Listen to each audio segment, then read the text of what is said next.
Hey, I'm Timothy Hogan, Grandmaster, the Order of the Temple, and I don't normally get to do too many interviews, but I wanted to do an interview today, specifically on music theory, esotericism of music, and I could think of no better person to do it with than a dear friend, Matthew Knight, who's here with us today. He's a Not only is he a renowned musician, but he's a music theorist. Where he looks into these ideas. He's known for Eternal Winter. This is his album right here. Um, and this is specifically within the Castle Shadowgate, which is awesome. It's hard rock, but it's in the vein of it reminds me a lot of Rush from back in the day, where they'd have these like epic um songs that were also stories, that were almost like uh mythological recordings of yonder years, and the quest and the and magic and all the cool stuff, that you can rock out to. Um, so incredible album, and I highly recommend you can pick it up. Matthew, let me call you Matthew or Matt on this. Yeah, either Matthew's good. Okay, cool. Or Matt, whatever you prefer. Right on. Well, all right, Matthew. So, well, first of all, tell us about the album. What was your inspiration behind it, and and then we'll just kind of go from there. Sure, thanks. Yeah, that specific album is from 2014 was the release, but it's really a collection of all the songs that I'd written from the inception of the band, which was early on, believe it or not, in 2002.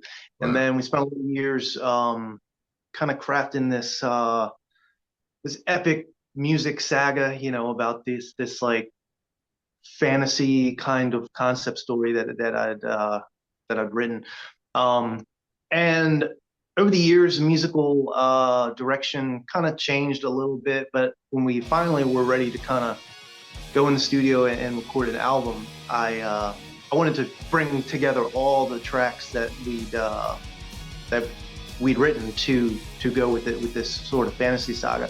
So that's pretty much what that album is. And yeah, since then, yeah, this conversation kind of really proves how timeless music is. Because to me, that seems so long ago. I know a lot of people be laughing at that, that have like albums from 30 years ago.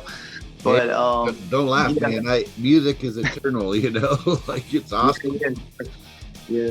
Yeah. So yeah, that's just the deal with that one. To me, it's really has the early spirit of the band, and yeah, you described it perfectly. This kind of epic, theatrical, heavy metal opera kind of thing, I guess is how I Yeah. describe it. Yeah.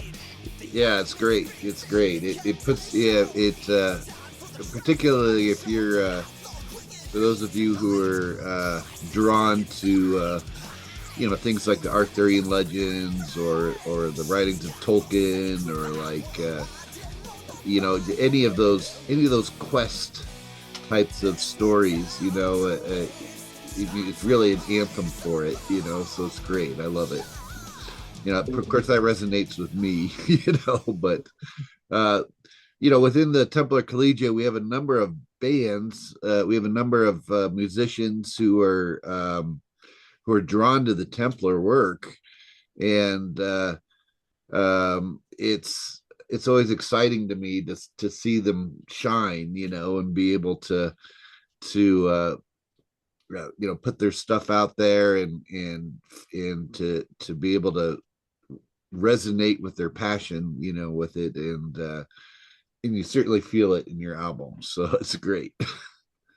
Great, thank you. I'm glad you enjoyed it. Yeah. So I want to talk a little bit today about you know esotericism of music, which is something that you've looked at quite a bit. And Uh, Yeah, for sure. I mean, how did you get started looking into this? And what? And I just want to hear some of your thoughts on it. And by the way, we do have some diagrams that we will put up in the editing of this video that I can't put up right now. Uh, Yeah, but yeah. but I know you can explain them. So anyhow, go ahead and let's hear Sure. your thoughts. Sure, yeah.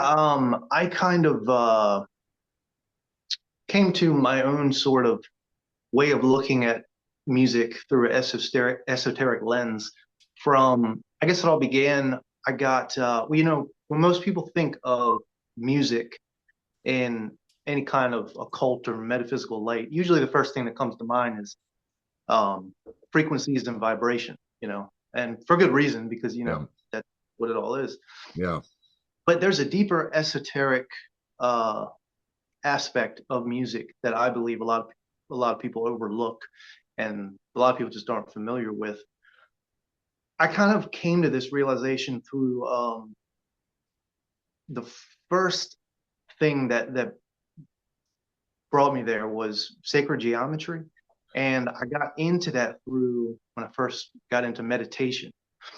Now, I'll say right up front that I believe the best technique for meditation really is quieting the mind and just being still, yeah, Um, when I first jumped into that, I, as I do with a lot of things, I kind of just dove right into the most exciting, to me at the time anyway, aspect of it. And it was a lot of these kind of more advanced visualization technique kind of meditations.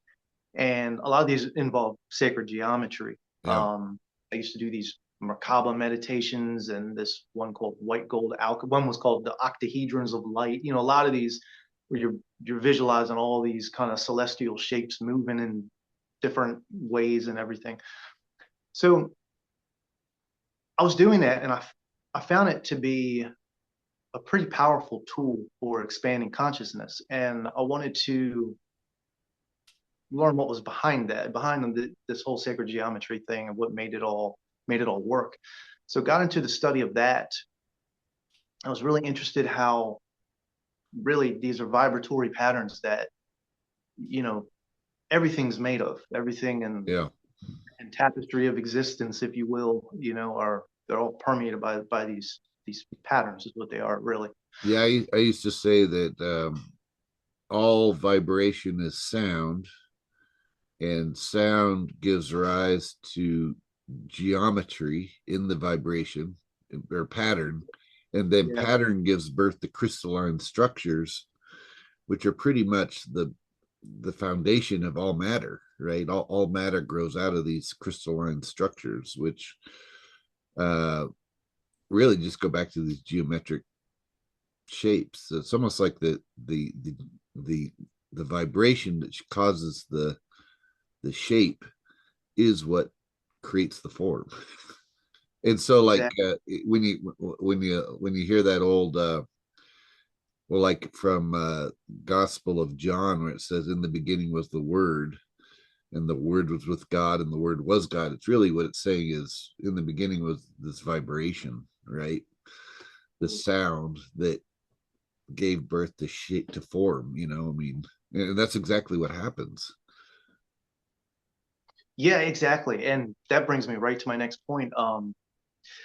Once I got interested, well, I got more, once I understood the sacred geometry concept a little better, I started to see correlations between a lot of things. And one of the big things that stuck out to me was, so plants, are, you look at the structures of leaves and flowers and all, they're all these patterns, these sacred geometry patterns. Yeah, I started realizing that exactly what you just said, these harmonies that are within these plants and whatnot are the same that we hear with our ears, that we're yeah, seeing with our eyes, the same patterns we hear in music. So you know how this stuff goes. You kind of go from one thing to a next, and you're interested in a lot of different things at once. So another thing that was intriguing me at the time, because I've been into kind of holistic healing stuff for a while, I started dabbling in making spagyrics. Oh And yeah. of course, that's, part of, I guess, what would be considered the lesser work of alchemy. Sure. So as I got into this subject and started learning more about it, I realized that the ancient practitioners who were, coming up with all this stuff, they put a lot of emphasis on the plants falling under specific planetary rules, Yep. under the planetary dominions. Yep. So I started playing around with that and realized that, yeah, that is And just, very, I'm in my sorry, experience. Yeah. yeah, not to cut you off, but just for people who aren't familiar with that concept, it's basically like it's the idea that there's planetary influences and they rule, well, not only like a, a particular planet could rule a particular herb. Like, for example, an easy one is the sun rules the sunflower, you know, or like it also rules like St. John's wort and other things like that. But then there are certain hours of the day that are also ruled by different planets. And traditionally in the past canon of this, there were seven planets that were the sun, the moon, Mars, Mercury, uh, Jupiter, uh, uh, Venus, and Saturn.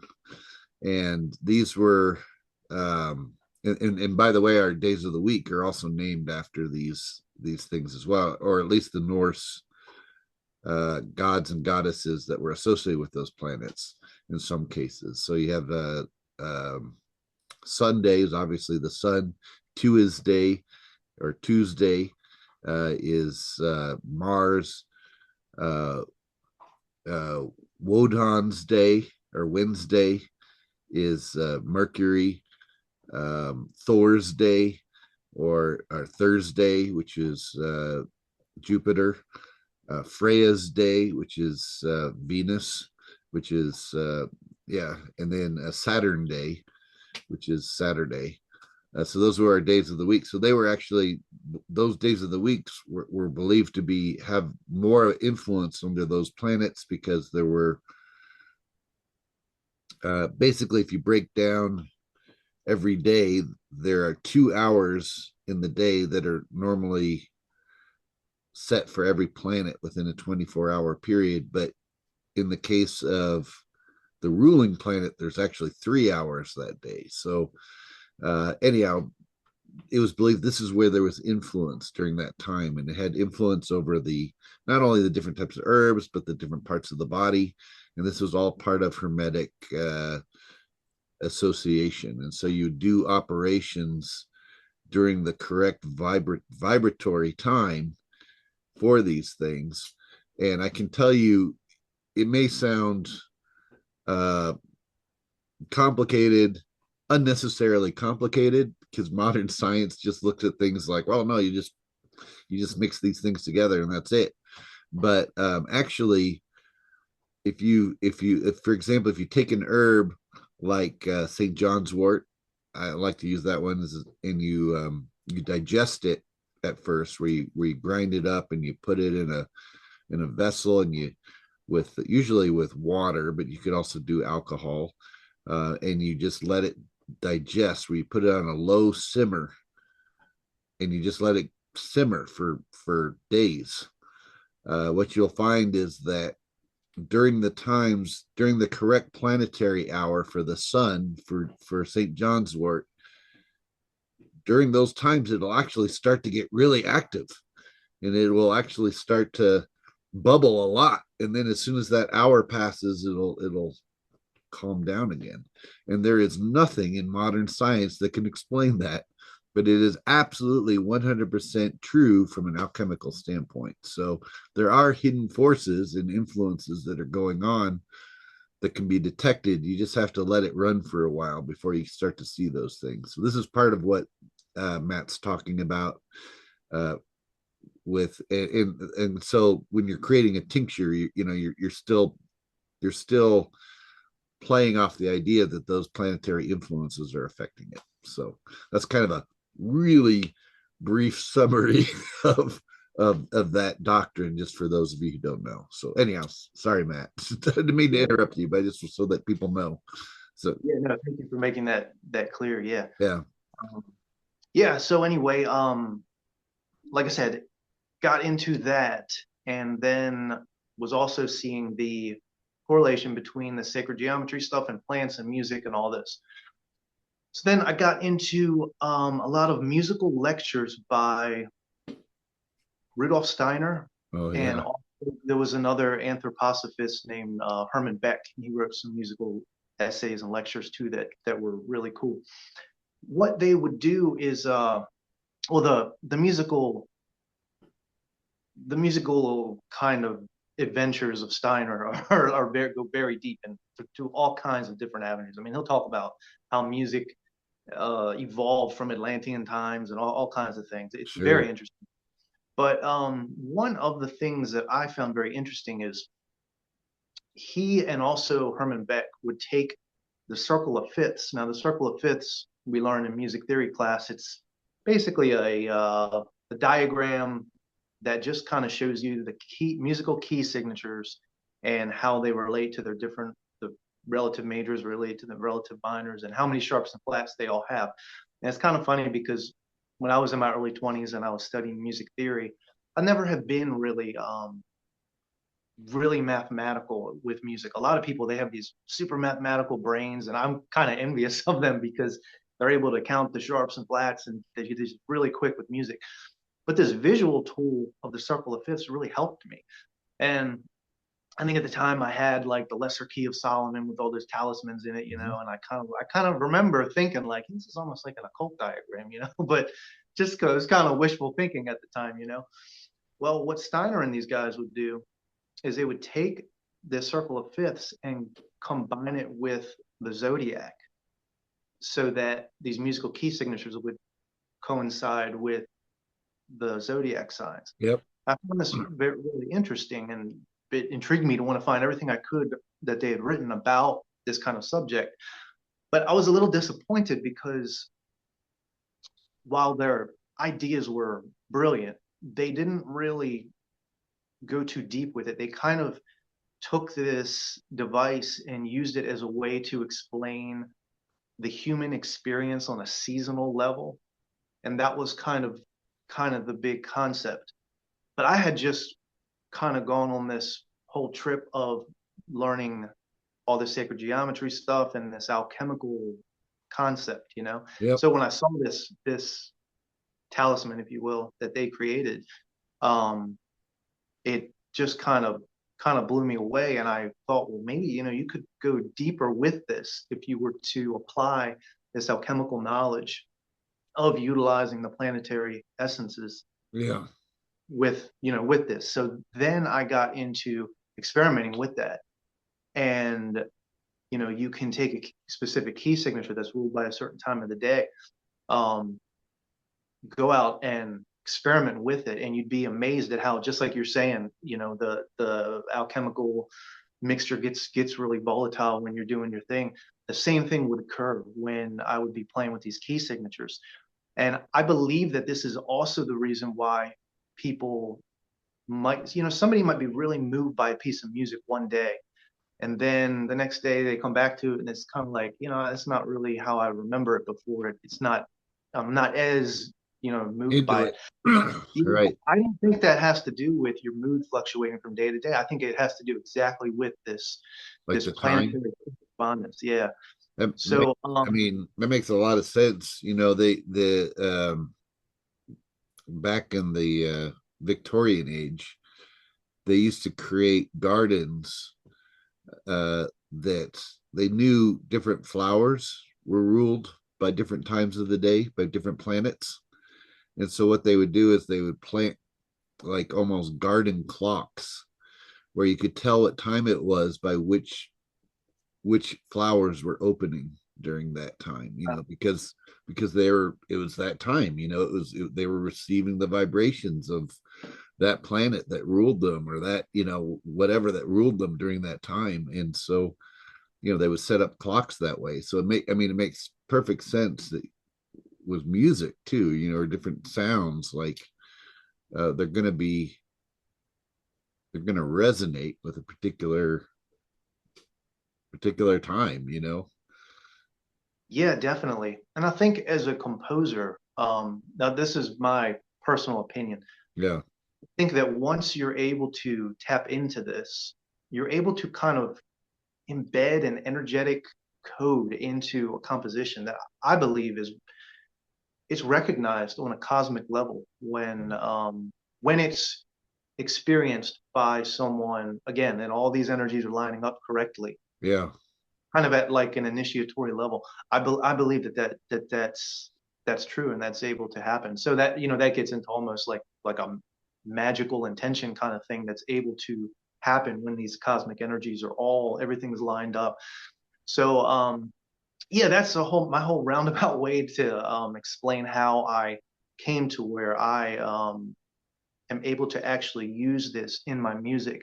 Now, I should be clear that in the past, I was oblivious to all this, and several of my albums, like the one you showed earlier, I wasn't doing that kind of thing. But You, I am doing that now, and my upcoming releases, I have utilized this technique for sure. that's exactly. Can you tell us about when your upcoming release is going to be, or what's going to be called, and or any information you can sneak peek? Yeah, absolutely. It's a I'm pretty far along now. It'll definitely be out this year. I haven't revealed the title yet, but I will right now. So first of all, this particular album is going to be based on an esoteric Grail romance that I made up, very Yes. much in the spirit of Yes. Parsifal, and has all this mystical stuff and Yeah, all kinds, awesome. yeah, all kinds of Templar things in there. So, and the title of it is Cosmic Blood, Cosmic Grail. It's kind of a play on the, the Yeah, old controversial famous book. that's great. Yeah, and I wrote this concept story that has all this kind of esoteric allegories and whatnot in there, and that will be included with it. This particular story I wrote has actually been published recently in a book uh, book published by DMR Books. It's called I gotta get this right because I got it wrong before, but it's called Swords of Steel 4, and it features stories written by heavy metal musicians. I'm going to include a even more esoteric version of that tale with the album, and then also some esoteric kind of lectures that I've written about some of the things we just talked about, actually. But yeah, that album is underway and it should be released definitely this year. I have all the vocals besides one song, and then I got to go back do a couple guitar solos and mixing and everything. But yeah, it's coming out soon, and that is a record where I utilize some of this interesting esoteric music stuff that I mentioned.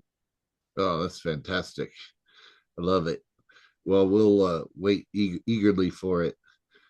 Um, Thank you. you know, Yeah, I'll definitely. one of the things I love that you're doing, you know, there's been traditionally throughout history, there've been a number of musicians that were definitely interested in the more of the esoterics, you know, of what are these correspondences, you know, between the as above, so below, that they tried to put into their music. And music, you know, music just in general is there's a magic to it because it you don't you don't have to think, you know, you just participate in listening, and it resonates with you, and it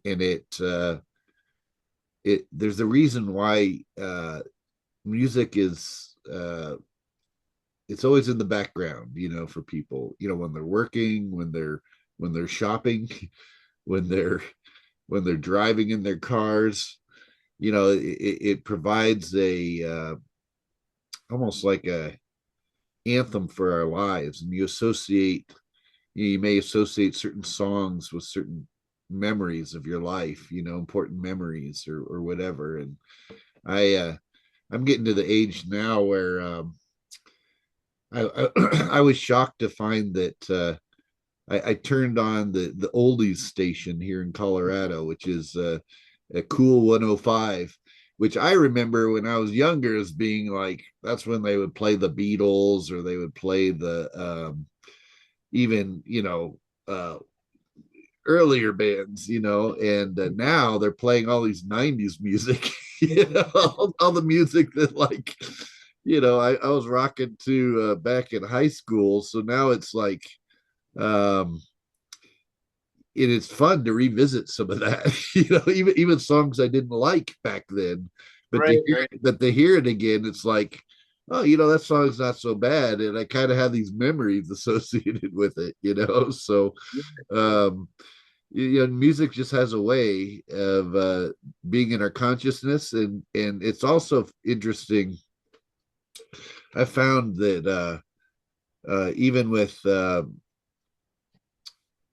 when people get older, and unfortunately some people fall into senility or Alzheimer's, where they can't even remember the name of their husband or their daughter, but they can remember songs, from when they were younger, and they can repeat them, and so there's something about the beat and the rhythm and the and that's attached to memory that for whatever reason they're still able to remember it. And I know too, from when back in the day, back in college, when I would have to study for tests, I'd usually play like some sort of music in the background while I was studying. And then when I go to take the test, if I started thinking of that music, start playing that music in my head, I'd remember everything I needed to for studying that I was studying, so there's definitely an association there, and it's there's a beat to the universe. Heck, the word universe itself just means one song. That's what universe means. It's one of my favorite words. It's just one song. And you look at there's an idea that's gone back, even the Greeks, people like philosophers like Pythagoras, Oh yeah. with the music of the spheres, his idea of Yeah. the music of the spheres. It's fundamental to this idea. And another thing that I'm really intrigued by from a music standpoint, and we find this at Rosslyn Chapel, actually, in Oh Scotland. yeah. The whole, if you ever go there, you see these angels. There's these little angels that are playing different musical instruments. You can see what notes they're playing, and up above them are these cubes that have geometric designs on them.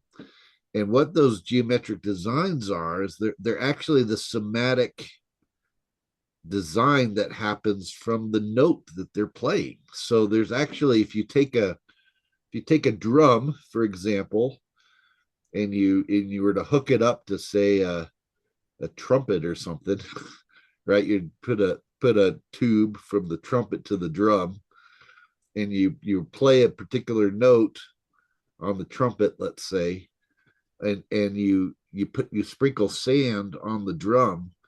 What'll happen is the vibration from that note will organize the sand into geometric patterns. So right there we see exactly what you're talking about with your visualizations, and that's being shown there at Rosslyn Chapel. With the order, the Templar order, they put that there. And the only other place we find that actually in the ancient world in Europe is at the former Templar commandery, which was in Constantinople at the time, which is now Istanbul. But and now you get that song stuck in your head about Istanbul once being Constantinople, but Yeah. but they have those designs on the ledges as well. So it shows it's for a long time this association between the geometry and the sound. uh it's a real thing, I'm sure it happens at a microscopic level, an energetic level. And this is what, again, ultimately organizes crystalline structures, which gives rise to matter that we know it. So to resonate in harmony with that. I think it just feels right, because you're in harmony with your surroundings, with the universe, or with certain ideas, or and for you to capture that, I think is just fantastic. I think it's really great. Thank you, Tim, and yeah, thanks for all that. I often think that it comes from our human connection. Like they say in the beginning of the Corpus Hermeticum, that creation story in there, Yep. where the first man goes through, and before he comes to the material world, he takes on the essences of each one, Yeah. That's of right. the heavenly spheres. So we are descendants of that. So we all have that within us. And sound is just one way it can be activated. And at the end of the day, we're all trying to reach this higher consciousness and everything. And that's what it's all about, is just finding the activation that works for you. And if, esoteric music or whatever it is that you're into can help you reach that place, then yeah, that's what it's all about. Well, the beauty is, even if you don't understand it, you can feel it. Yeah, that's true. You know, Yeah, you can't deny it for sure. and even I remember when I was a child going to summer camp, and we had a dance we had a dance night, at the camp, and where we played music and whatever, and we had kids that were deaf that were in, but they go up to the speaker and they could feel the vibration, and they could still dance to the vibration. They still it still resonated with them even if they couldn't hear it. So Yeah, it's yeah, it's really an amazing thing. And I think you said it perfectly. I love how you brought up the corpus hermeticum with it. And it really is a hermetic art, right? I mean, absolutely. it's the bringing as above, so below. You're bringing the influences down. It's almost like you're creating a talisman, but within sound, and Exactly. that's cool. And by the way, you brought up Rudolf Steiner too. He also applied some of that concepts to his architecture as well that he was trying to do at the time. Wow. And if you look at the Gothic cathedrals, they were also set up with this idea in mind, that there were different levels of the cathedral were based on different planetary influences, and this is something that Sir Isaac Newton actually was looking into, in terms of the sound, and they tried to create, uh, in their chants or their hymns, the resonance, with the building that would also resonate with the people that were in it. And it's a fascinating subject, and one that I'm so glad you're staying focused on, because it's something that could get lost, because people, I don't think a lot of music that's being produced today is more designed to be edgy and uh you know it's more about ego trip than it is about resonating with music, and Yeah. so to do that and create that, I think it's sorely need more of that's needed in the world, what you're doing. So I agree for sure. And I think it'll go on. I mentioned how I came to that through the anthroposophy stuff, but there were guys before that who were dabbling in all kinds of like musical diagrams.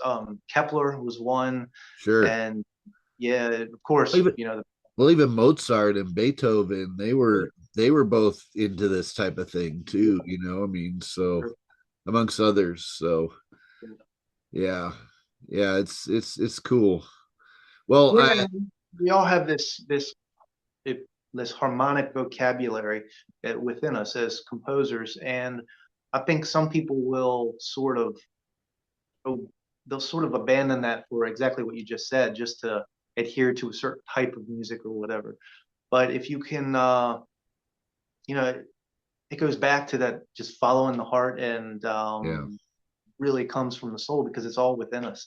So that's hopefully that will, and it's a scary, exciting and scary time, especially for the arts with all this AI stuff, because a lot of it is kind of getting kind of cheapened, Yeah. it's like, why am I going to write this symphony if AI can, Yeah. now with everything I just said, I believe that it's, this human part of us goes into a composition like that, but people may not see it that way, especially people brought up in this generation. So we'll see. Sure. And Well, I hope they can yeah, I feel the same way as a writer because yeah, now there's like Chat GBT where they can just like, it can just spur out for you, so but yeah, it's when we put our heart into it that right. I think that's where it really resonates with Yeah, others. completely. I read your books, and just like you listening listening to my album, Yeah, it's I'm hearing your voice through, sure, throughout. And because sure. I've read multiple books, it's like, it's Tim speaking again, Yeah, kind of that's thing. right. So definitely like that. It would not be like that if those were written by AI. It's just That's right. information that you put in there. Yeah. Well, hey, we looks like we only have about a couple minutes left in this our ability to record this. So, where can if people want to reach out to you or if they want to get your album or if they want to, follow you, put a plug in for yourself, please. Okay, thanks. Yeah, there's a website. I think it's still up and working. It's eternalwinter.com. On there, I think there's a link to my email, which is very easy. Anybody can contact me on there. It's matt@eternalwinter.com. I'm on Facebook and can be contacted there. And yeah, like I said, pretty soon we're gonna have the new record out and everything else. And I'm involved in all kinds of I other bands and whatnot, and you can find out about that on the website too. So yeah, that would be it. Thanks again, Tim, for having me on. Sweet. This has been Oh awesome. yeah, I thank you for being on here. You're my first official interview that I've done, and I'm excited about it. I'm hoping to do more of these instead of me just getting on and talking all the time. I want to be able to showcase people's talents that I know and who are really contributing to the great work as you are. So, thank you so much for that. That's wonderful. Thank you so much. All right, so I'm gonna stop this. Okay.